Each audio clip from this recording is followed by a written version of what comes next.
Tu és tremendo.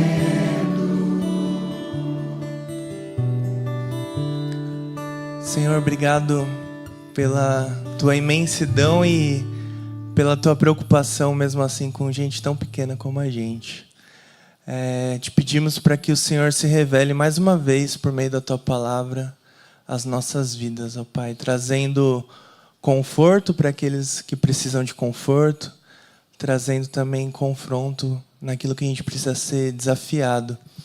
Que nessa manhã a gente enxergue além do que a gente tem visto, por meio do texto bíblico, por meio da história do profeta, que o Senhor resgate em nós quais são as verdades bíblicas que a gente tem esquecido.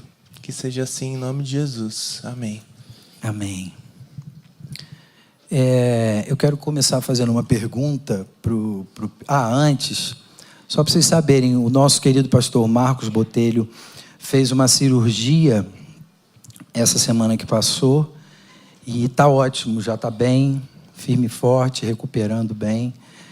E domingo que vem já está aqui de volta. Essa semana já vai estar com a gente aqui durante a semana, mas hoje ele não está por causa disso. Marcos, se você estiver nos assistindo, um beijo. Fica com Deus e descansa bem aí.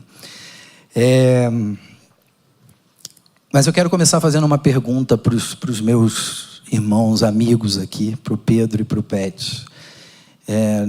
Não sei quem é que responde primeiro, mas seguinte a pergunta. E você pensa aí também, como que você responderia essa pergunta? O que você faz, ou para onde vai, quando precisa descomprimir, respirar, desanuviar, relaxar? Sabe assim, quando está pesado demais, você fala, chega, preciso respirar. Para onde você vai? Quem que responde primeiro? Eu posso falar. Eu trabalho no Tribunal de Justiça. Meu trabalho é julgar as pessoas. Bom. É bem leve, né, Pet? Suave. Trabalho na equipe de um desembargador, que é o juiz de segundo grau. Então, eu trabalho normalmente de casa, mas é um trabalho que envolve muita concentração. Ler muita coisa, estudar. Então, às vezes eu estou em casa e às vezes a minha esposa abre a porta lá do escritório e vem falar alguma coisa, só que eu não estou em casa. Porque eu estou muito concentrado, estou em outro lugar, né? Então, quando eu termino de trabalhar, é constante eu colocar o fone de ouvido e sair para andar perto de casa. Eu moro ali perto da Avenida Paulista. Então, ponho ou uma música, ou um Paulo Nazaré no Spotify. Ou ouço muito a Bíblia também, nesses momentos, porque aí eu consigo tirar aquele texto corrido, pesado, que os advogados escrevem, para ir para um lugar para conseguir descomprimir, assim, né? Igual no avião, assim. Então, eu preciso desses momentinhos, assim. Então, se você me encontrar na Paulista, provavelmente eu vou estar viajando, andando ali, mas em outro lugar, assim, consigo sair e mesmo num ambiente tão caótico, né, igual a avenida, assim, acho que eu consigo ter esse respiro, assim. Você, Pedro, tranquilo? Tranquilo. Pô, algumas pessoas já sabem que, pro desespero da minha mãe e da Cecília, minha esposa, eu inventei de ser paraquedista. Então é um jeito, mas é um jeito bom de literalmente tirar o pé da terra, assim, relaxa, a cabeça na nuvem, é garantido. E, enfim, obviamente, né, o esporte de adrenalina e a sensação que vem com isso é de realmente se desconectar de qualquer outra coisa. Então, praticamente da vida, né? A gente evita essa parte com o paraquedas. Mas acho que assim, principalmente a sensação de pousar no chão de novo, vivo, é uma parte que ajuda com todo esse desestresse aí. Mas não é para todo mundo e, obviamente, não é prático, né? Eu não poderia, um dia, no meio do meu trabalho, lá sair, entrar num avião e pousar na Avenida Paulista, por exemplo. Mas, então, outra coisa que eu faço bastante é a própria música em si. Também o Paulinho Nazaré. Às vezes, outras coisas para me colocar num foco mais intenso, assim. Mas também costuma ser algo que me ajuda a sair de onde eu estou e ir para outro lugar que eu preciso. Eu estava pensando que assim, por exemplo, quando eu saio de férias, o lugar onde eu, de fato, me sinto de férias e onde eu consigo mais rapidamente desligar, porque tem isso, né? A gente sai de férias, mas demora, a cabeça não sai de férias. E quando eu vou para o mato ou para a praia, tipo, natureza, para mim é muito importante. E, se possível, que não tenha muita gente. Mas tem um outro lugar para onde eu vou, ou um artifício que eu uso hoje em dia, que é uma fuga também, que é o celular. Então, se eu estou em algum lugar que, sei lá, com a minha família, vem um assunto que me desinteressou, não é pai, não é mãe, e eu falo, tá chato esse papo aqui, eu fujo para cá, mas não é legal. Minha mãe fala, Paulo, volte.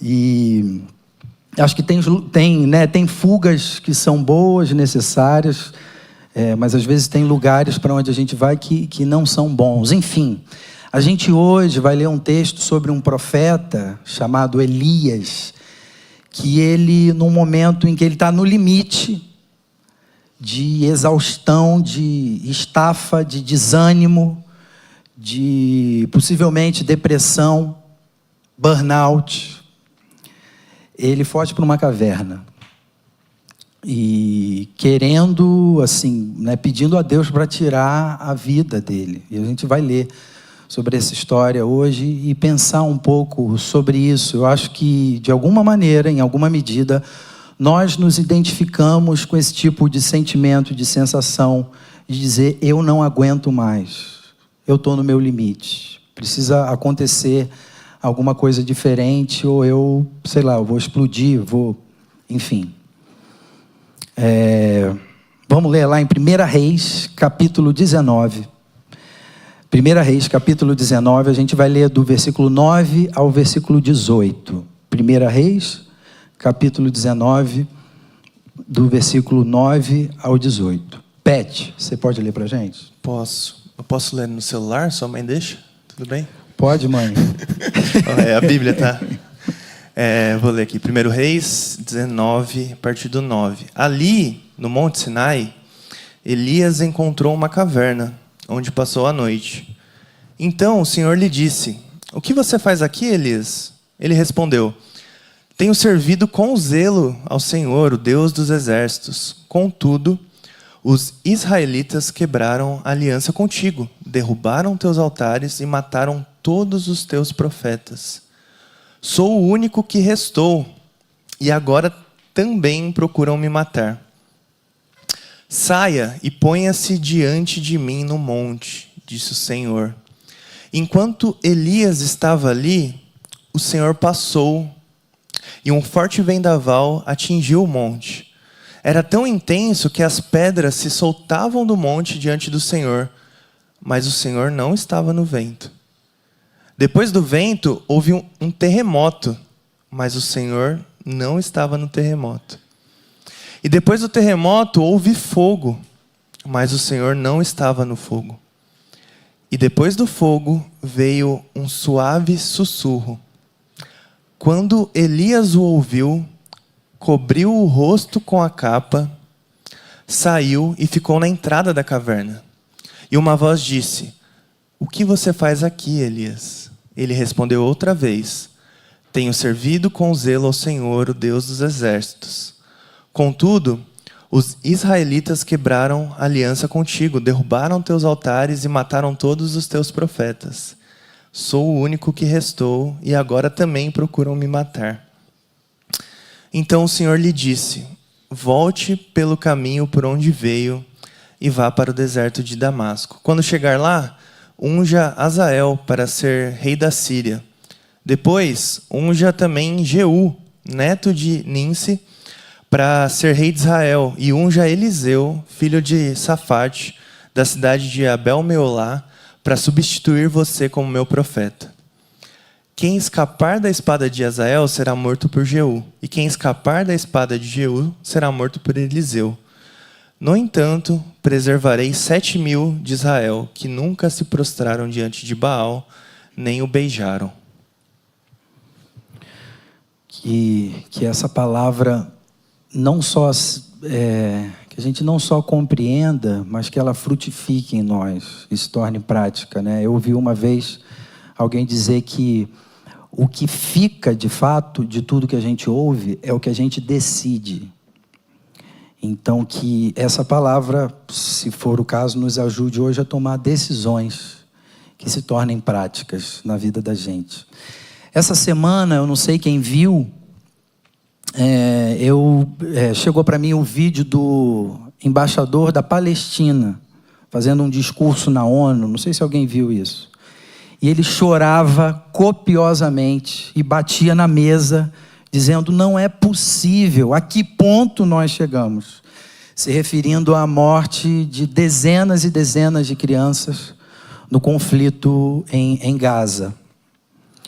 E ele estava assim, com uma postura que nós não costumamos ver líderes, mas muito, frustrado, indignado, como quem diz, não é possível, isso não podia estar acontecendo. Ele chega a dizer: essa situação está além do que qualquer ser humano normal pode suportar. E aquilo me tocou muito, ver aquele homem chorando daquele jeito e indignado com essa situação. E me fez pensar sobre isso, quanto a vida se encarrega de volta e meia trazer a nós esse sentimento de aonde a gente foi parar. A gente não vive no mundo em que a gente gostaria de viver. A gente não vive no lugar em que a gente gostaria de viver. E aqui eu não estou falando de lugar físico, mas estou falando de condição. E essa insatisfação no coração desse homem me fez pensar sobre isso. Quando a gente olha para o jornal, se na rua aqui a gente for andar atento, a gente vai perceber situações, cenários que nos farão pensar: não era para ser assim, tem alguma coisa errada. E me perguntando sobre isso, por que é assim? Nessa série, É Só Isso Mesmo, Decepcionados com o Paraíso, a gente tem pensado sobre isso. Não tem sido uma série leve. São trechos da Bíblia que a gente não costuma gostar de falar sobre eles. Por quê? Porque o que a gente tem visto em relação ao comportamento da nossa espécie diante daquilo que Deus propõe que a gente viva é rebeldia, idolatria, caos, violência, morte. E relembrando assim, nessa série, por exemplo, ao longo da história, Deus levanta homens e mulheres para mostrar que Ele está fazendo um resgate. Que resgate é esse? Ele está nos resgatando dessa condição de insatisfação profunda,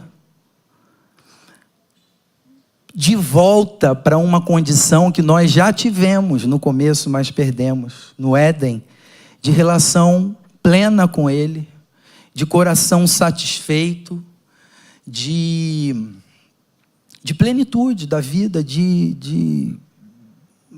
não havia esse questionamento: por que a vida está tomando esse rumo? Por que as coisas têm acontecido assim? Então a Bíblia é um livro que mostra Deus levantando pessoas e através da vida dessas pessoas sinalizando para mim e para você que Ele está fazendo esse resgate, como se estivesse nos trazendo de volta para a areia e a gente estava se afogando. Mas esse resgate é um resgate complicado. Tem caos, tem violência, tem rebeldia, tem idolatria, como se a gente estivesse sendo resgatado por um salva-vidas, mas a gente está se debatendo. A Bíblia conta isso. Existe um Deus amoroso que está nos resgatando, mas a gente é muito complicado. Nessa série, quem não tem acompanhado, se você for voltar nos episódios anteriores, você vai ver isso o tempo todo. Então, por exemplo, nessa série a gente já viu Deus levantando os patriarcas.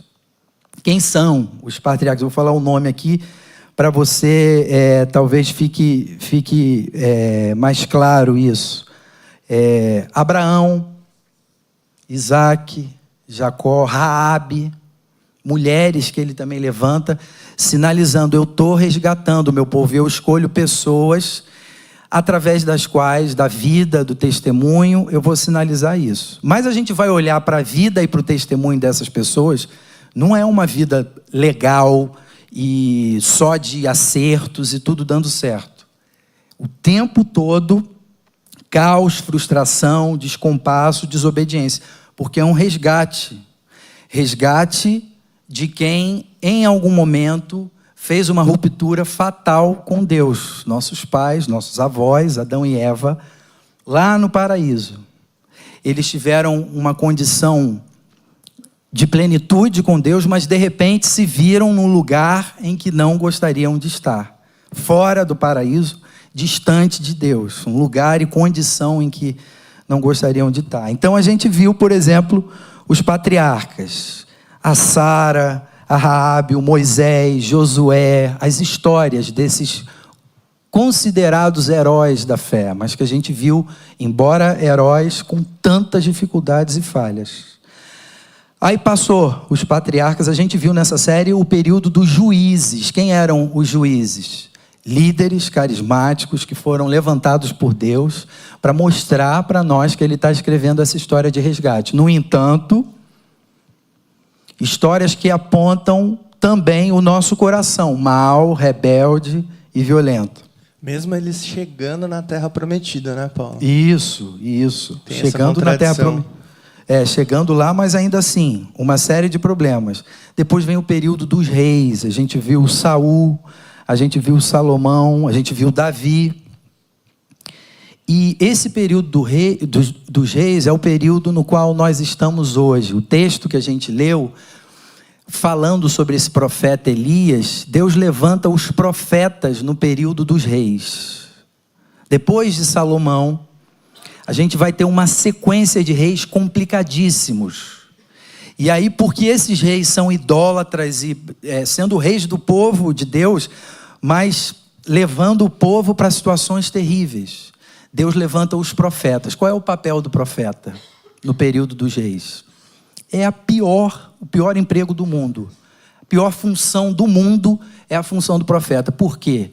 Ele é o cara que vai falar e não ser ouvido. Ele é o cara que vai puxar a orelha de reis rebeldes, sanguinários, violentos. E ele tem que chegar para o rei e dizer: não está certo isso, não era para ser assim. E os reis não eram dóceis e de coração quebrantado e amáveis. Eles perseguiam esses profetas e queriam matá-los porque eles estavam denunciando o pecado, o erro. E aí a gente chega então nessa história de hoje. A gente vê um profeta fugindo para uma caverna, desesperado. Por quê? Porque ele confrontou um rei, talvez o pior da história do povo de Israel, chamado Acabe. Eu acho esse nome até sintomático, assim. É o fim, né? Acabe logo com isso, né? Pelo amor de Deus.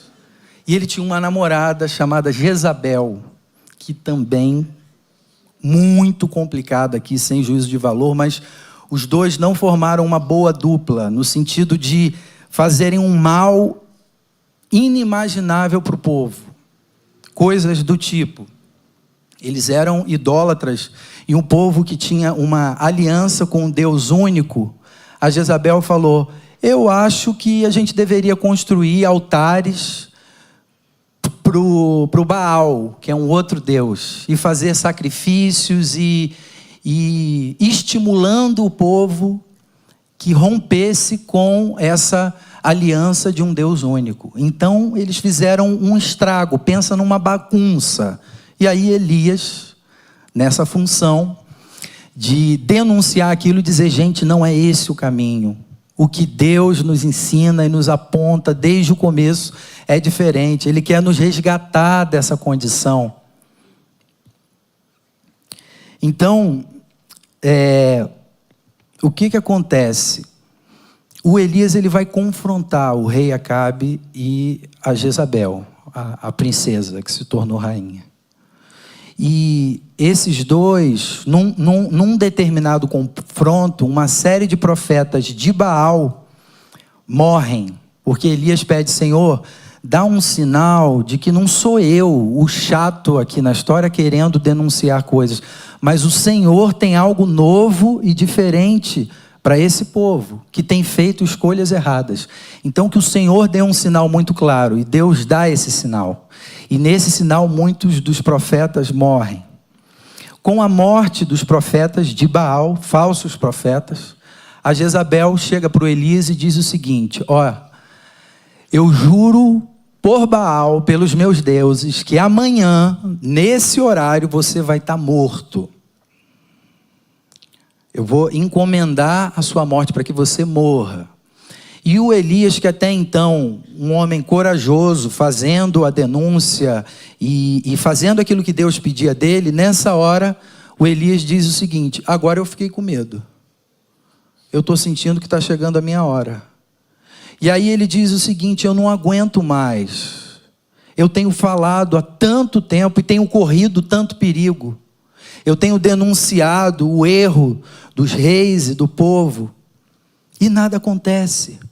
E agora eu estou correndo risco de vida.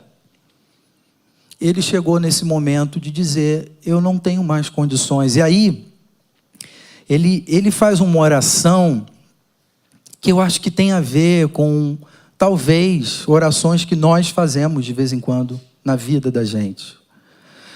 Porque ele diz para Deus assim: Senhor, chega, já deu para mim. Ou o Senhor me demite, ou eu me demito. Eu não aguento mais, porque eu estou sozinho, defendendo o que é certo, e estão querendo me matar. Você já vivenciou isso de alguma maneira, em alguma medida? Senhor, parece que sou só eu, no meu trabalho, na minha família, lutando para seguir um caminho legal, lutando por justiça, lutando por transformação, lutando pelo meu casamento, lutando pelos meus filhos. E eu não vejo mudança. Muito pelo contrário, as coisas pioram. Eu estou nessa igreja há um tempão. E o pastor Marcos diz que seria bom que eu conhecesse 5 pessoas. Eu não conheço ninguém ainda, eu me sinto sozinho. Ninguém vem falar comigo. À medida que eu faço o que Deus manda, as coisas pioram ao meu redor. Alguém já sentiu isso? Eu já senti isso. Parece que quanto mais fiel a Deus eu sou, ao contrário do que eu vejo alguns pastores e igrejas pregando, você é o filho do rei, Deus vai te fazer andar por sobre as águas. Ué, mas eu estava bebendo água outro dia, afogado. Que Deus é esse? O que está acontecendo? Por que tem sido assim comigo? Esse é o coração de Elias nesse momento em que ele decide fugir. E é interessante porque depois de fazer essa oração, muito possivelmente por ele estar no limite do cansaço e da exaustão, ele dorme. E quando ele acorda desse sono, acordado por um anjo que dá um toquezinho assim no ombro dele, tem do lado assim, ó, em cima da pedra da cabeceira, de onde ele estava dormindo, tem um lanchezinho preparado ali, um pão assado. Me lembrei da minha mãe, dos tempos em que, morando na casa dela, de vez em quando ela sabia que eu estava muito cansado, levava um pãozinho ali com um Todzinho para mim. Aqui já tem uma primeira coisa para a gente perceber. Existe um Deus, talvez diferente daquele que a gente costuma projetar, que nos nossos momentos de crise, em que a gente só sabe chorar e não aguenta mais, existe um Deus que não responde às nossas crises e dificuldades, do tipo dessa de Elias, em que ele diz: Senhor, tira a minha vida. Ele chega a dizer isso. Como Deus responde a ele? Não diz: você não é crente não, Elias? Que papo é esse de tira a minha vida? Levanta daí, rapaz, vamos lá. Você é filho do rei. Deus não responde assim. O nosso Deus não reage assim às nossas lutas, às nossas crises, às nossas dificuldades. Como que ele reage? Ele prepara um lanche para a gente. Ele quer nos realimentar, nos renovar. Ele quer fazer isso hoje na sua vida. E talvez você não esteja percebendo. Assim como Elias achando, eu estou sozinho. Eu estou lutando sozinho e não tem resultado nenhum. Tem um Deus se revelando aqui, a partir da história desse homem que ele levantou, um Deus no Antigo Testamento, gracioso, amável, dócil. E dizendo, se alimenta aqui, come um pouco, você está há muito tempo sem comer. E aí sabe o que acontece? Ele come. E aí ele dorme de novo. Dorme mais um pouco. Eu não consigo perceber um Deus diferente desse, que ama, que acolhe na dor e que dá tempo para a gente.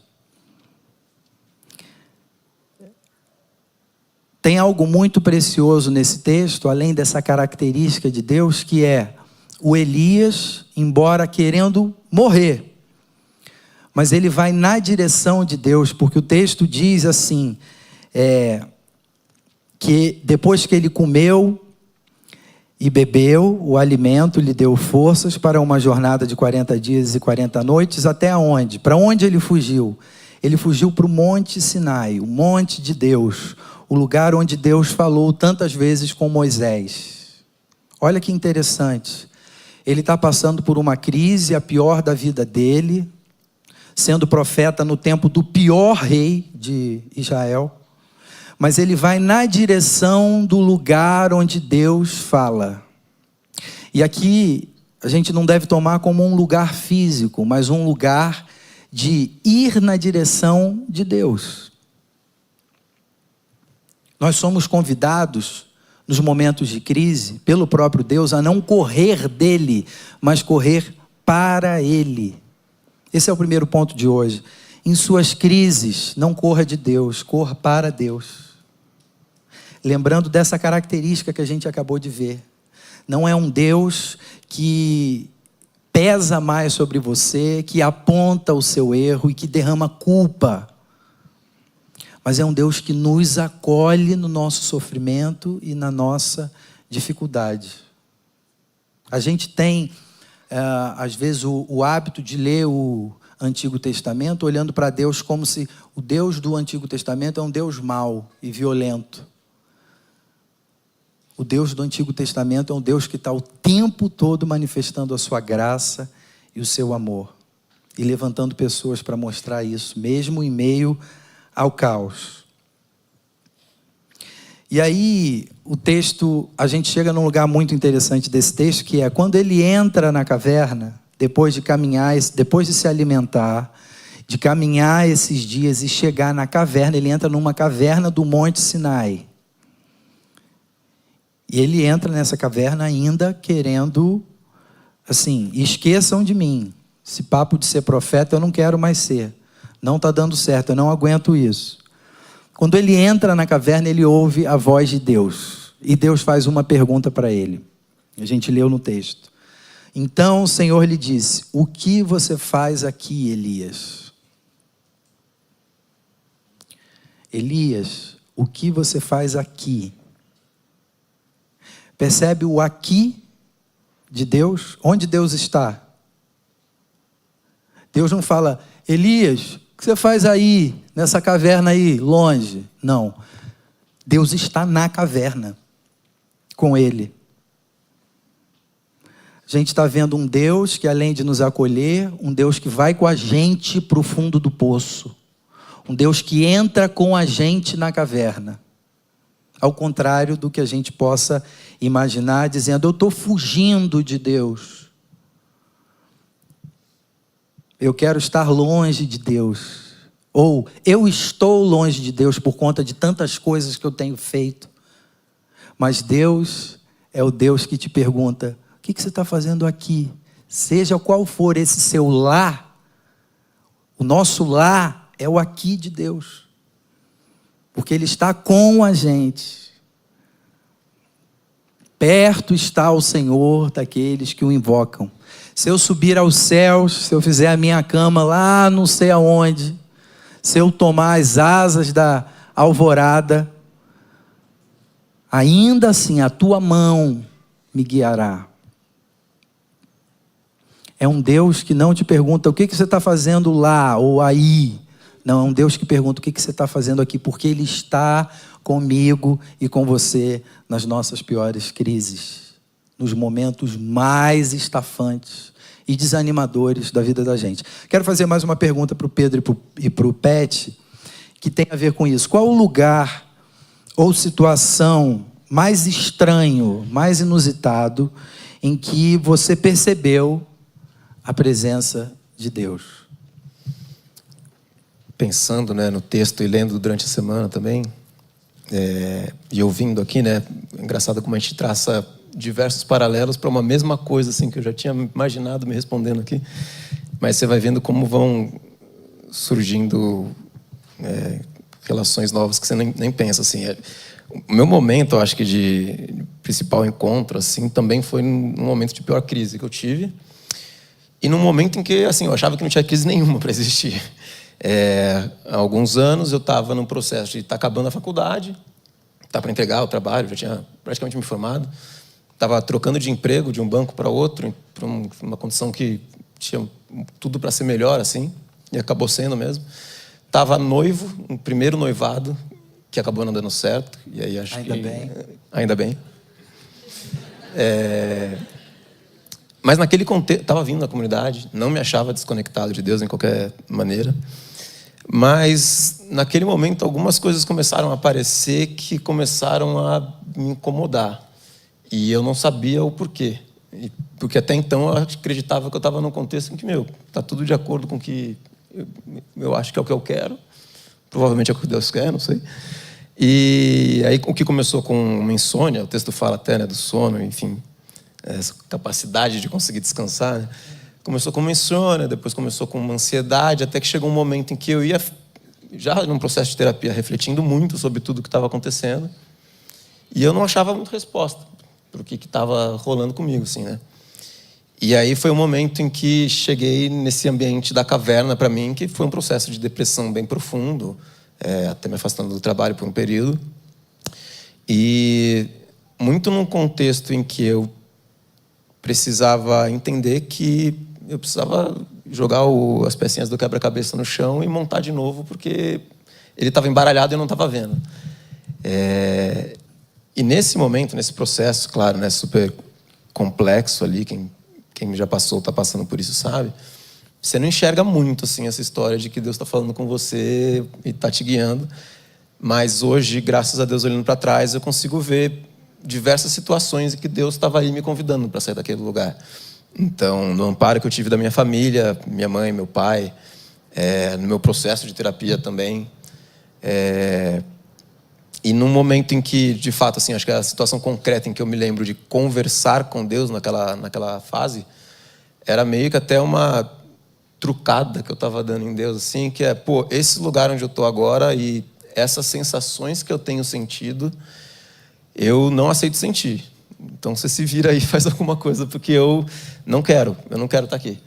E refletindo nesse texto, né, e olhando hoje para tudo aquilo, eu percebo que, assim, essa própria sensação ali que eu achava que vinha de mim, na verdade já era uma pergunta que Deus estava me fazendo, assim: o que você está fazendo aqui? Eu estou aqui com você, mas por que você está aqui? Vamos para outro lugar. E aí esse processo durou mais algum tempo, assim, mas ele foi extremamente importante para entender esse cuidado de Deus, assim, na minha vida, e me mostrar que eu precisava reencaixar algumas coisas à luz daquilo que Ele precisava me mostrar ali naquele momento. E para conseguir hoje estar aqui falando disso bem, conseguir ter usado essa questão toda, como as primeiras conversas que eu tive com minha esposa, foi assim: a gente foi pro bar conversar de sessão de terapia. Então, porque isso tinha sido necessário, tinha sido uma transformação que aconteceu ali e que só foi possível porque Deus estava lá junto comigo. Maravilhoso. Pet, antes de você falar, só uma coisa interessante, dentre todas que você falou, Pedro, mas nesses momentos de crise a gente não conseguir enxergar a realidade do amor de Deus para além do caos, do cenário que a gente está vivendo. Aqui a gente tem um profeta Quem é o profeta? É aquele que enxerga o amor de Deus para além do caos. E anuncia isso. E denuncia o caos. Mas fala do amor de Deus, do que Deus tem. O profeta está cego aqui. A crise dele é tamanha que ele não consegue enxergar. Então essa é mais uma característica desses momentos que a gente vive, de não conseguir enxergar, né? E sintomático ser o profeta não conseguindo enxergar. A caverna é escura, né? Mas Isso. Deus está na caverna também, né? Quando você perguntou o lugar inusitado em que eu enxerguei a Deus, que eu encontrei com Deus, eu lembrei de uma praça lá na cidade que eu vim, né, de São Bernardo do Campo. Para contar essa história, eu queria contar antes uma frase que é muito marcante para mim, que simboliza um pouco essa história, que é a seguinte, que é uma frase que diz: procurei a Deus, não encontrei. Procurei a mim mesmo e não achei. Procurei o meu próximo e nos encontramos os três. Essa história não é nem uma história minha, que ativamente eu participei. Fui mais um espectador, assim, e sou muito grato por isso. Eu estudei numa escola no centro ali de São Bernardo, perto do terminal rodoviário e tal, e do lado tinha uma praça. Depois já me formei, o meu irmão fez cursinho pré-vestibular ali na região. E aí um dia ele chegando mais cedo para o cursinho, foi comer alguma coisa na lanchonete, e veio um morador ali daquela praça pedir um lanche para ele, né? Meu irmão pagou um pedaço de pizza lá pro cara e eles ficaram conversando. E o rapaz não comeu a pizza. Meu irmão achou estranho. Você não vai comer a pizza? Você não estava com fome? Ele, não, essa aqui eu vou levar para minha esposa e para minha filha que estão lá na praça. Aí meu irmão foi, levou mais pizza, né, pro pessoal lá e ficaram conversando. E esse ato ficou recorrente. Então, às vezes que meu irmão chegava mais cedo para o cursinho, ele encontrava o rapaz e se criou uma amizade lá, né? E meu irmão teve a ideia de fazer uma ceia de Natal, mobilizar os jovens lá da igreja e fazer uma ceia de Natal para a gente conversar com as pessoas que moravam naquela praça. E a gente se organizou. Como ceia de Natal normalmente tem bastante comida, então a gente falou, um leva uma panela de arroz, outro leva um frango, outro leva um pedaço do pernil. A gente combinou um horário lá, vai para cada um para casa da sua família, e depois, 10 horas da noite, a gente combina, sai um pouco mais cedo das nossas ceias de Natal e vai encontrar o pessoal que meu irmão já tinha uma amizade lá. E a gente fez isso, se organizou em grupos pequenos ali, para cada um poder comer com alguém e ouvir a história dessas pessoas. E eu, com certeza, digo para você, Paulo, não teve um culto de Natal que eu vi mais a presença de Deus do que naquela praça. Eu fiquei pensando, quantas vezes eu passei nessa praça? Para ir para a escola, para ir para o cursinho, centenas de vezes, e não vi ninguém. Mas porque meu irmão tinha um olhar treinado para olhar a necessidade, treinado para escutar quem precisava ser ouvido e não estava sendo ouvido, treinado para se lembrar de quem não era lembrado há muito tempo. Eu tive essa experiência de epifania. Já era meio pastorzinho da turma, eu fiz a oração, li um texto bíblico, mas não fui eu que fiz, assim, sabe? Eu só presenciei o que Deus estava fazendo ali. Então é uma jornada que me instiga hoje, assim, o quanto meu olhar está treinado a olhar quem não está sendo enxergado, quanto que meus ouvidos estão dispostos a ouvir quem não está sendo ouvido e se lembrar de quem não está sendo lembrado. Maravilhoso. Esse Deus do aqui, que está aqui, ele não é... Deus não está em lugares. Deus está com pessoas. Deus está com pessoas. E ele estava dentro daquela caverna porque estava com Elias. E ele estava com Pedro no momento de dificuldade, que eu estava perto e eu vi muito desse momento que foi, de fato, tão pesado, porque Deus estava com o Pedro. E, em algum momento, os olhos dele se abriram para essa percepção. O Pet, naquela praça, percebeu Deus, porque Deus estava ali com as pessoas que estavam sendo acolhidas. Não é um Deus em lugares, é um Deus conosco. O nome dele é Emanuel. Deus conosco, Deus comigo, Deus com você. Com você na crise e no momento difícil que você possa estar vivendo agora. Eu tive uma experiência com Deus num lugar estranho. Eu estava na Leroy Merlin.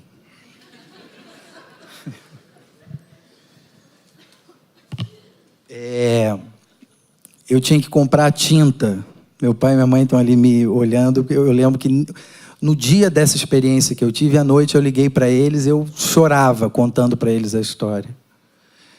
Eu fui na Leroy Merlin, eu precisava comprar tinta para pintar um apartamento de onde eu estava saindo. E aí eu tinha que deixar pintado. E aí eu falei, vou comprar tinta então na Leroy Merlin. Comprei um baldão daquele grande e botei no carrinho junto com outras coisas que eu comprei também. Então ele ficou um pouquinho mais alto assim no carrinho. Aí é aquela Leroy Merlin lá do Ipiranga, que fica perto de um supermercado, né, Wagner? Wagner vai lá de vez em quando, com certeza, porque é perto da casa dele. E tem uma esteira. Quando eu botei, Wagner, o carrinho na esteira, a lata de tinta, bum, caiu assim, na frente do carrinho. E eu só pensei, caramba, a lata caiu. Mas aí, descendo ainda na esteira, eu vi que começou a correr uma coisa de tinta branca, assim, ó, quase tipo um rio, correndo naquela esteira. E aí a esteira começou a rodar, imagina, rodando com aquela tinta. E atrás de mim vinha um senhor. Então eu fui com o carrinho ali, avancei, passei pela poça de tinta. E o senhor que vinha atrás de mim, ele não conseguiu se desvencilhar. E ele caiu naquela tinta e ficou rodando na esteira, naquela tinta. E eu, olhando para aquela situação, eu tive uma coisa que poucas vezes na vida eu tive. E hoje eu entendo melhor, tem a ver com o meu CID, né, com as descobertas que eu fiz, né, recentemente. É verdade, o pessoal está rindo. Eu não consegui fazer nada. O meu cérebro é como se ele tivesse dito assim, Paulo, vou desligar, porque ficou muito ruim. E eu olhava para aquele senhor, para a tinta rodando, e é como se tivesse tudo, sabe assim, quando fica tudo no como é que chama? Devagar? Slow motion. Slow motion. E os sons longe, assim. E assim, foi uma situação que para mim ali naquela hora, eu falei, eu não consigo reagir. Eu fiquei travado, gente.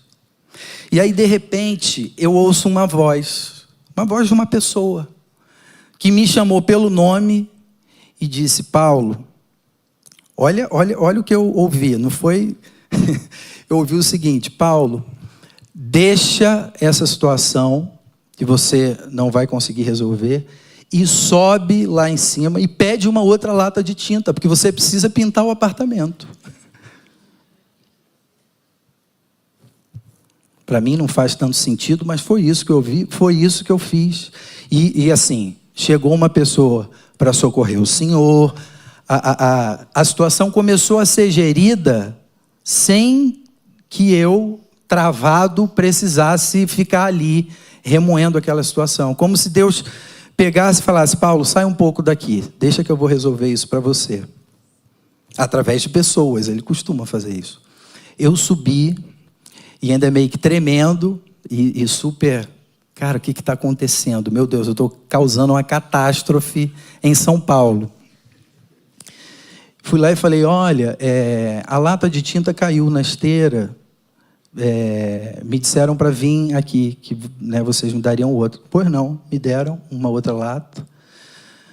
E aí eu desci com ela na mão, não botei mais no carrinho, até porque não dava mais para descer por aquela esteira. Eu desci no... eu desci por elevador. E quando cheguei lá embaixo, o senhor ainda todo pintado,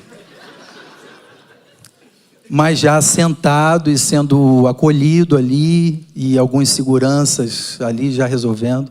Wagner, acho que até hoje tem tinta naquela esteira. Quando você for lá, dá uma olhada. Nesse texto aqui, o Elias, ele diz assim: Senhor, só eu que estou fazendo, eu que tenho que resolver tudo, só eu que arrumo essa casa, só eu que falo do teu nome, só eu. E aí Deus fala para ele: você não está sozinho, Elias. Tem pelo menos mais 7.000 no texto aqui que não se dobraram e que tem caminhado essa caminhada também difícil, mas a caminhada que eu proponho, porque é uma caminhada de resgate. Deus está nos resgatando da condição de insatisfação, de morte, de idolatria, nos resgatando para um novo começo, para um novo lugar, não necessariamente físico, embora o será, mas para uma nova condição, a condição que nós perdemos lá atrás. Condição de comunhão, de plenitude, de realização do coração. E dizendo: você pensa que você está sozinho, mas você não está. Na Leroy Merlin eu descobri que eu não estava sozinho. Deus mandou um anjo, para mim foi um anjo, porque me chamou pelo meu nome. Alguém que me reconheceu ali, viu a minha dor, viu a caverna da minha alma e eu travado, e falou: vai, deixa isso aqui que isso vai se resolver. Talvez Deus esteja dizendo para você: não permaneça remoendo, não fique preso no que já passou. Ele está te convidando para uma nova jornada. Ele está te convidando, depois de te alimentar e de dar tempo ao tempo, a sair dessa caverna. Volta pelo caminho pelo qual você veio, é o que ele diz para Elias, e vai ungir novos reis, porque não é Acabe e Jezabel que estão no controle. Embora pareça, eu, Deus, estou no controle. Eu governo todas as situações. E talvez você não esteja percebendo, porque em meio à crise os nossos olhos têm maior dificuldade de perceber. Mas através da história de Elias, a palavra de Deus quer nos ensinar: Deus está no controle, não é o Acabe que está no controle. E Ele nos convida em algum momento, não nos apressando, mas sendo gentil e amoroso e gracioso, Ele nos convida a sair da caverna, a deixar para trás a confusão, o caos, e seguir numa caminhada que tem a ver com essa caminhada de restauração, de resgate que Ele está fazendo nas nossas vidas. Que Deus fale aos nossos corações e renove em você a esperança e a força para seguir. O Deus que em Jesus nos diz: eu estarei com vocês todos os dias. Jesus pode dizer isso, sabe por quê? Porque no momento em que talvez ele poderia fugir, no Getsêmani, debaixo de uma pressão absurda, pressão dos nossos pecados, das nossas crises, das nossas dificuldades, das nossas lutas, Ele não desistiu. Diferente de mim, diferente do Elias, Jesus vai até a morte, morte de cruz, para nos resgatar da caverna, do fundo do poço, nos resgatar da morte e nos convidar a uma nova caminhada com Ele. Vamos orar? Você ora junto comigo, pedindo a esse Deus amoroso que continue falando aos nossos corações sobre isso. Talvez você se veja lá, distante, mas o nosso lá é o aqui de Deus. Ele está aí com você, te perguntando: o que nós estamos fazendo aqui? Vamos sair daqui? Será que já não é hora? Nos convidando a um novo começo. Pai bendito, muito obrigado pelo teu convite. Muito obrigado, Senhor, pelo teu caráter de bondade, de amor, de graça, de misericórdia, desde o começo, em todo o Antigo Testamento, e se estende até o Novo Testamento, e se manifesta de maneira plena na pessoa de Jesus, que hoje, aqui, se faz presente no nosso meio, teu Santo Espírito presente, falando aos nossos corações, revelando Deus Emanuel, Deus conosco, em meio às crises, ao caos das nossas vidas, às nossas tristezas, às nossas frustrações, as nossas preocupações, a nossa ansiedade. Obrigado porque o Senhor está aqui, com cada um de nós, sondando o nosso coração e nos guiando pelos teus caminhos, Senhor. Nós te louvamos e te agradecemos por isso, pela tua palavra, pela vida do Elias, pelos exemplos que o Senhor vai nos dando e os sinais ao longo da história, através de homens e mulheres imperfeitos, mas que o Senhor levanta para revelar que na nossa imperfeição o Senhor transforma, o Senhor habita, o Senhor se faz presente e nos conduz e continua esse resgate